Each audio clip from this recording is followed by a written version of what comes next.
আজ ২৯শে জানুয়ারি। আজকে আমাদের স্কুলের বার্ষিক ক্রীড়া প্রতিযোগিতার হিট আছে। স্কুল থেকে এখন চলে এসেছি খেলার মাঠে। কি কি খেলা হবে সেটা তোমাদেরকে এক ঝলক দেখিয়ে নিলাম। আমরা এখন বসার জায়গায় চলে এসেছি। এখানে অনেক চেয়ার পাতা আছে, এখানে সকল শিক্ষিকারা বসবেন। তো আমরা এখানে একটু বসেছিলাম, আবার স্টার্টিং পয়েন্টের দিকেও যাচ্ছিলাম, খেলা দেখছিলাম, বেশ মজা হচ্ছিল। সবারই একটা ছোট্ট করে ভিডিও ক্লিপস নিয়ে নিলাম। এবার সুমনাদি টিফিন আনবক্সিং করেছে। দীপিকা বলল আখের রস খাবে, তাই আমরা আখের রস খেতে এসেছি এখন। এরপরে আবার স্কুলে ফিরে গেলাম। স্কুল থেকে পেলাম টিফিন। আর দীপিকা যেহেতু অনেক দূরে বাড়িতে যাবে, তাই সেই জন্য ও আজকেও ভাত নিয়ে এসেছিল। তো আমাদের টিফিনের মেনুতে ছিল ঘুগনি, নলেন গুড়ের রসগোল্লা আর ডিম সেদ্ধ।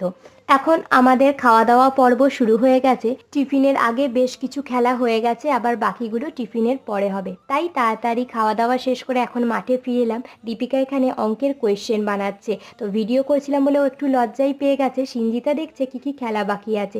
টাটা।